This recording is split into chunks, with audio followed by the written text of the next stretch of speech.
Hey gents, today we're talking about the menswear world's favorite meme, Tiege Hanley. And what's weird is I've been rubbing this all over my chest. I'm not growing any more chest hair. My car is not driving any faster.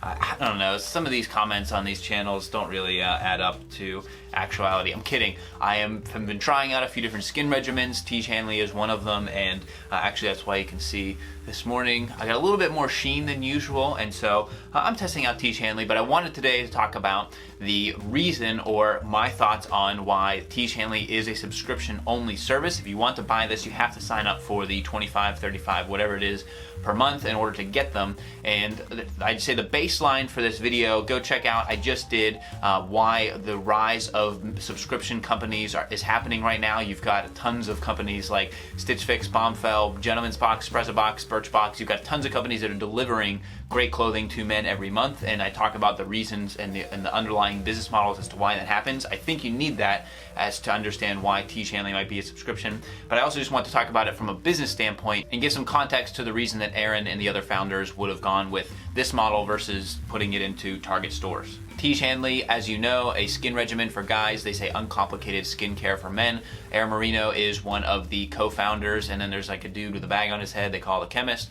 And it's sold directly online, which is a product of something I talked about in my last video, where there's a consumer acceptance into ordering things like this online. You don't necessarily think anymore, I just need to go to Target to pick up my skincare, but it's also sold purely as a subscription. I'd say the cynical reason for this is because it makes great business sense, although it might not make the best consumer sense. They do make it very easy for you to sign up and then pause or cancel your subscription, but from a business standpoint, a company is valued on a few different metrics, but one of the main ones is looking at the revenue and then of course the earnings on the revenue for the company. And for a consumer goods product or for a retail company, there's no way to say that one year would be better than the next, and you also need to make sure that you're growing each year to satisfy investors or to satisfy Wall Street. And so for a company like Tiege Hanley, for them to be able to move to a subscription model, that gives them a predictable revenue source to say that this year is going to be better than this year, and I'm building upon my subscriptions, and then I have this constant flow of cash coming in.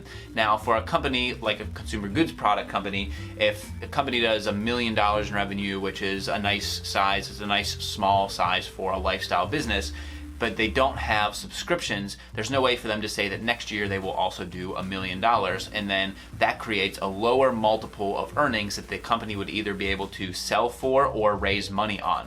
Now for a company to go in and say, I have a predictable revenue stream, I know that I will be able to increase my subscriptions, I'll be able to continue on this baseline of revenue, that gives them a considerably higher multiple that they'd be able to raise money on or sell a company for. So if a company does $1 million and they don't have subscriptions, then they might be able to get like a 2 times revenue or a 1.5 times revenue valuation, so they'd be valued at about $2 million. If they have a subscription service, then they would be able to get 7 or 10 times revenue. And there's a lot of things that affect that, like the growth rate, the customer churn, the margin, but just to give you an understanding is that a company is way more valuable if they have subscription predictable revenue than they are if they just sell a bunch of clothes and a bunch of things one-offs and make up that revenue. A company is much more valuable if they have that subscription revenue. And so if I were building Tiege Hanley today, that's what I would do. I would build it as a subscription service. Now from a customer standpoint, you would say that you would want Tiege Hanley to be always fully stocked in your closet, so it also helps with customer fulfillment. It helps with forecasting, as I talked about in that last video. So Tiege Hanley